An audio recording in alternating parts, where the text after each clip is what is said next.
안녕하세요. 시민 리포트입니다. 전에 없던 폭염과 산불, 가뭄과 홍수, 이런 이상기후가 더 이상 낯설지 않은데요. 기후변화라는 인류의 위기에 인간과 자연의 지속 가능한 미래를 진지하게 고민하게 됩니다. 그래서 오늘은 탄소중립 숲교육 전문 강사로 활동하는 드림숲 장영미 대표를 만나 자연과 생명을 존중하는 생태 감수성에 대해 들어보겠습니다. 안녕하세요. 숲에서의 꿈같은 추억을 드리기 위해 노력하는 드림숲 대표 장영미입니다. 장영미 대표는 다양한 숲체험과 숲치유 활동을 통해 생태 감수성을 키우는 일을 하고 있는데요. 기후변화와 위기 속에 요즘 교육계에서도 생태 전환 교육과 생태 감수성에 대한 이야기가 많습니다. 먼저 생태 감수성이 무엇이고 교육과 어떤 관련이 있는지 들어봤습니다. 환경오염과 기후위기 등으로 지구에서 지금 사라져가는 동식물들이 점점 늘고 있잖아요.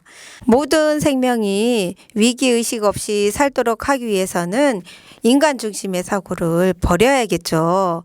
그래서 생태 중심으로 전환해서 불편함을 기꺼이 받아들이고 자연 친화적인 삶을 살아야 하는데, 그러기 위해서 미래 교육에는 생태 전환 교육이 필수 요건이라고 저는 생각합니다.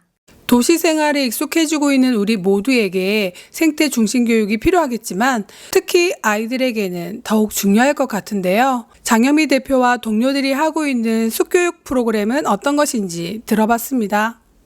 숲 교육 프로그램은 보통 인근 숲이나 공원에서 2시간 정도로 진행이 돼요. 현장에 있는 나무나 풀, 그리고 곤충 등을 직접 관찰하고 자연물 만들기나 생태 놀이 등으로 진행되는데요. 그러니까 여름에 매미를 먼저 우리가 찾아보는 걸 하는데요. 먼저 나무에 붙어 있는 매미 탈피각을 찾아봅니다. 매미 성충을 찾아서 암컷, 수컷을 비교해서 몸의 구조를 관찰도 하고요. 그리고 매미 오줌 맞아보셨어요? 느티나무 밑에 가서 한번 보세요. 그러면 매미가 날아가기 전에 오줌을 한번 찍 싸고 가요. 그거를 우리가 보고 매미 오줌 싸기 놀이를 하거든요. 친구들하고 이걸 여름에 하면 아이들이 굉장히 좋아하는 놀이고요. 그리고 매미를 나뭇잎 2장으로도 만들 수 있어요. 벚나무 잎 2장으로 우리가 관찰한 매미를 기억해서 이거를 다 만든 다음에는 나무에 우리가 붙여서 진짜 살아있는 매미가 앉아있는 그런 모습도 연출을 할 수 있답니다. 직접 만들고 느끼고 막 이런 오감 체험 활동을 하는 거군요. 수업이 무척 흥미롭게 느껴지는데요. 그동안 수업을 하면서 가장 기억에 남았던 활동도 들어봤습니다. 최근에 했던 수업이 나비 먹이주기 수업이었어요. 꿀을 손가락에 발라주고 그 다음에 꿀을 먹이는 건데요.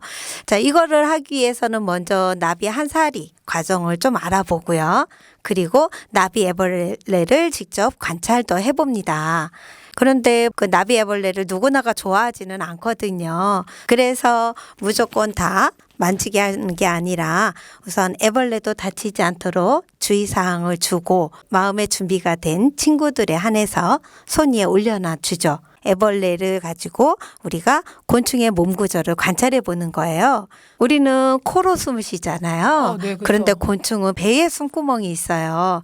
이런 거를 직접 관찰하고 그 다음에는 이제 애벌레를 쓰담쓰담 해주는 것도 하죠. 그냥 보기에 징그러운 생명체다 하는 게 아니라 애벌레와 번데기 과정을 거치며 멋진 나비가 될 애라는 것을 알아가는 거죠.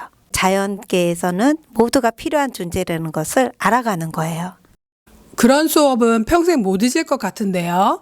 최근 서울시 교육청은 학생들이 대자연의 변화를 느끼고 흙을 직접 밟아보고 이런 생태 감수성을 키우는 농촌 유학 프로그램을 확대한다고 발표해 화제입니다.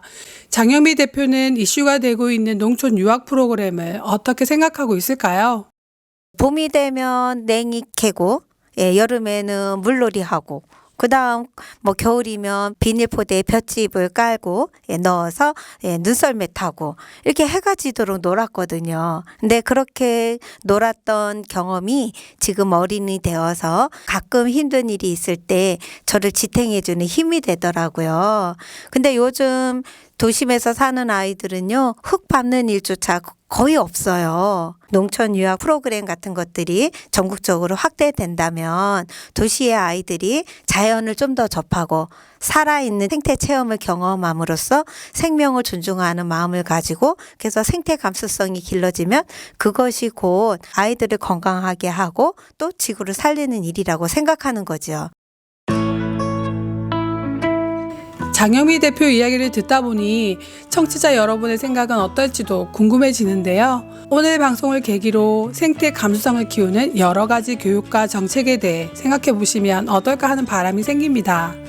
마지막으로 장영미 대표가 전하고 싶은 메시지가 있다고 해서 들어봤습니다. 우리가 기후위기나 환경오염의 심각성은 지금 모두가 알고 있을 거예요. 근데 기후위기는 남의 나라 이야기가 결코 아니거든요. 지금 내 주위에서 일어나고 있는 심각한 현실입니다. 우리가 살고 있는 지구가 얼마나 심각한 위기상황에 처해 있는지 지금 행동하지 않으면 지구를 살릴 수 없다는 점을 아는 것이 굉장히 중요해요. 그러기 위해서는 생태 감수성 교육이 반드시 필요한데 이런 생물 다양성을 지향하면서 그 다양한 생명과 함께 살아가는 것, 즉 자연과 인간이 공존하는 것, 그것이 미래 세대를 위하고 지구를 위하는 일이라고 생각합니다. 청취자 제작 프로그램 시민 리포트는 시청자 미디어 재단 부산센터 지원으로 만들어집니다. 지금까지 시민 리포터 신영미였습니다.